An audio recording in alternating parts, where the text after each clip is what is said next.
was a hushed stillness in the spinney. The elven guards began to awaken from their stupor, feeling dazed and disorientated.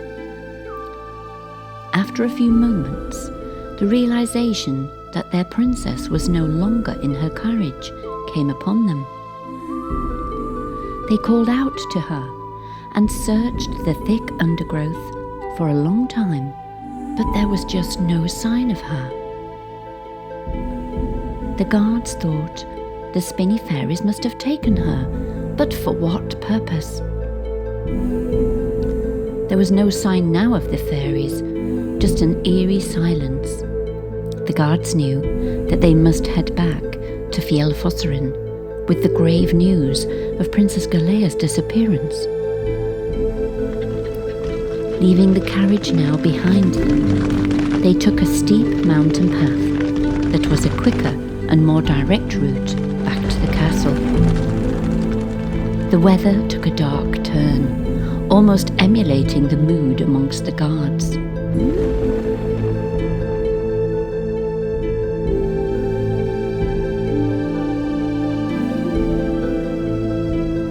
King Gerwan and Queen Elena were distraught at the news and immediately consulted with Aldher. Aldher, having the gift of the sight, made his way to the Tree of Light, where he placed his hand upon the gnarled bark of the ancient tree.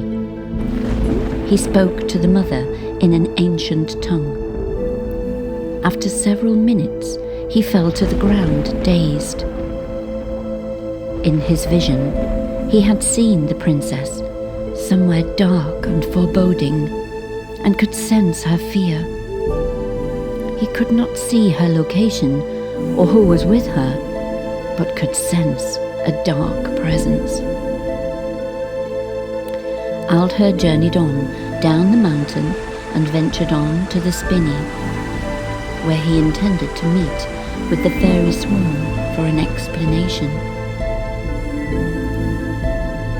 The Spinney fairies were reluctant to speak with him, knowing how they had betrayed his trust. But they had always held Aldher in great respect, and knew that they should give him an explanation for their actions. They tried to explain the promise they had been made by the visiting stranger. At the mention of the Dark Lord Org's name, Aldher had a dreadful sense of foreboding. Org had been banished from the Elven kingdoms several centuries ago, after his misuse of high magic and his evil ambition to gain power over the United Realms had created a great Elven war. He hadn't been heard of since, and no one knew his whereabouts. Aldher's heart sank, thinking that Org must have something to do with this. He learned also from the fairies that Galea had been taken to the caves of Rom by the Goblin Clans, who were in league with Org, but they did not know their reasons. The fairies, in their ignorance, knew not of the nature of the Lord Org, but Aldher told them he was a wicked magician, that he could not be trusted, and that his promise to them was a false one. Aldher returned to King Gerwan with this news.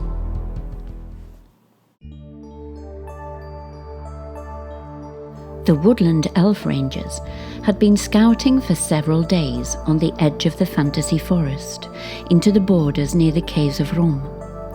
They each took up hidden posts and waited in the hope of spotting any goblin activity. Thoran had been scouting each day, patrolling a different area. This day, he took a new path up into the mountains. He hadn't journeyed this way before, and after a while came upon a mysterious cave entrance on the mountainside, obscured by bushes. He decided to hide here and wait. As the day grew late, he heard a commotion of scuffling noises coming towards the cave.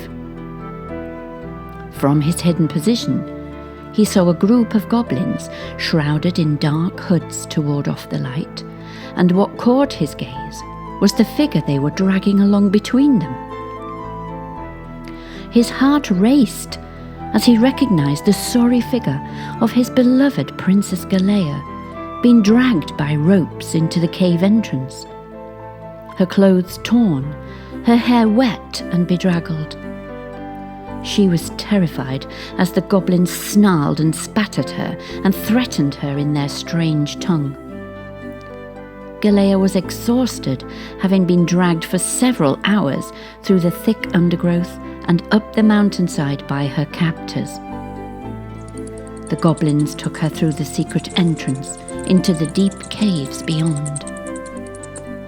Thoran was shaken. What was happening? Why did these creatures have Galea? He had to follow. He kept a good distance behind the goblins and followed them along the rock tunnels that led deeper into the mountain.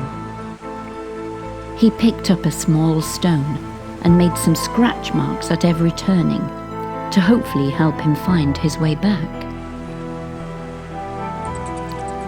Galea was taken through long dark cave tunnels, damp and cold, lit by fire torches, passing through larger caverns, dripping with water, until they came to a smaller dark cave where she was left in a corner. A group of goblins were left to guard her. Thoran kept his distance, hiding in the shadows.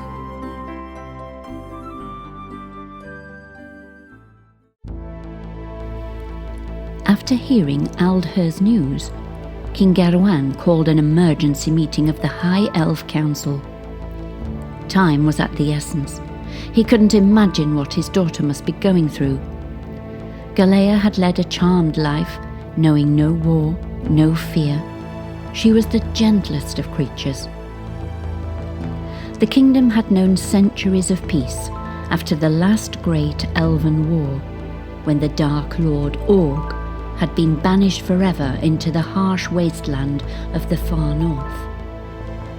This war had taken the life of his own father, King Githrin. But after all the elven kingdoms had risen up together and fought as one, Org had been finally defeated, and his orb of power had been thrown into the sea. The council's immediate response was to send the Silver Army to attack the caves and retrieve the princess. But Aldher voiced caution in acting too swiftly. They didn't yet know the reason behind the kidnapping. They had not received any demands from the Goblin Clans. They did not know the myriad of tunnels and caves deep beneath the mountain like the goblins did. They did not know the exact whereabouts of the princess, and it could endanger the princess's life further. A more stealthier approach was necessary. They had heard that the woodland elf rangers down in the forest were patrolling the area after there had been some recent mysterious goblin sightings. Maybe they knew more. Messenger owls were sent throughout the kingdom. Echo, the king's personal messenger owl, was sent to Ormarond to notify the Dragonborn, who would be wondering why the princess's cavalcade had not yet arrived. It was also agreed to send a following envoy into Ormarond to discuss the situation with King Draven. King Garouan needed Aldher in Eryndel, so it was decided to send the young Prince Githandor to appease the Dragonborn, accompanied by a troop of silver guards. The Spinney fairies, having spoken with Aldher and wanting to rectify their actions, allowed clear passage for the young prince.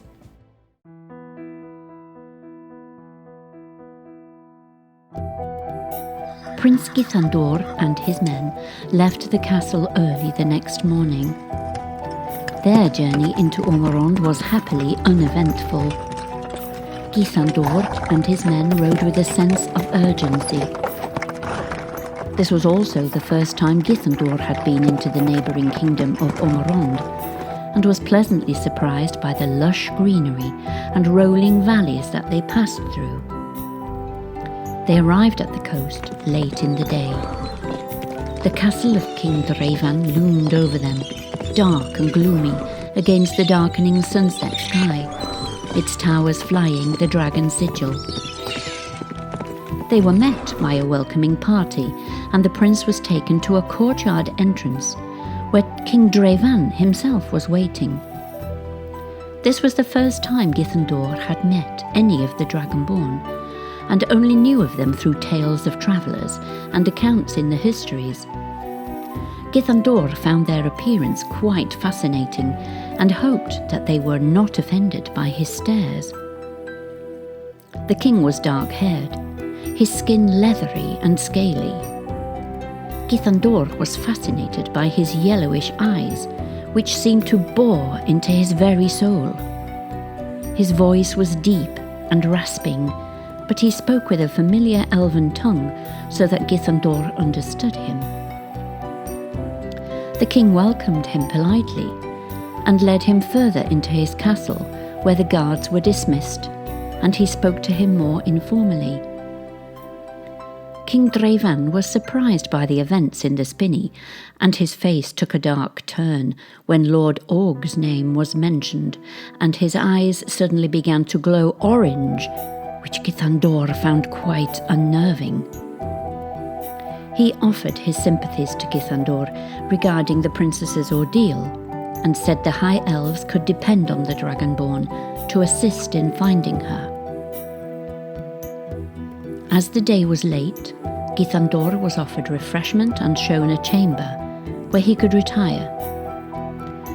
On his way there, he met a young Dragonborn girl sitting by the window. She was slender, with delicate features, the palest soulful eyes and pale translucent scales on her cheeks and forehead. She had a very sweet and gentle face. Githandor was quite taken aback. Her voice was quiet and song-like as she welcomed him with a timid smile.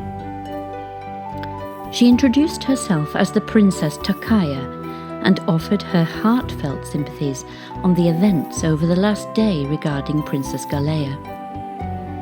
She said how she had been so looking forward to meeting her. Again, Githandor was so surprised by how pleasant the Dragonborn were, which is not at all what he had expected.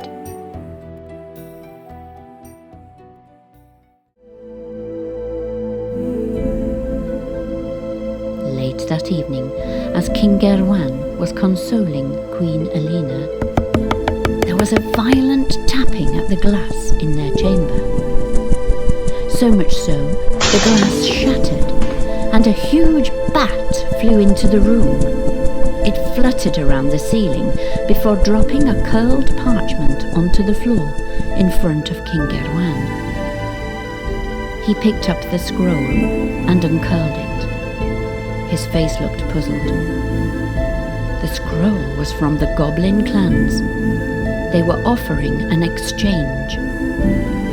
The princess would be returned to them unharmed only when the elves handed over to them the book.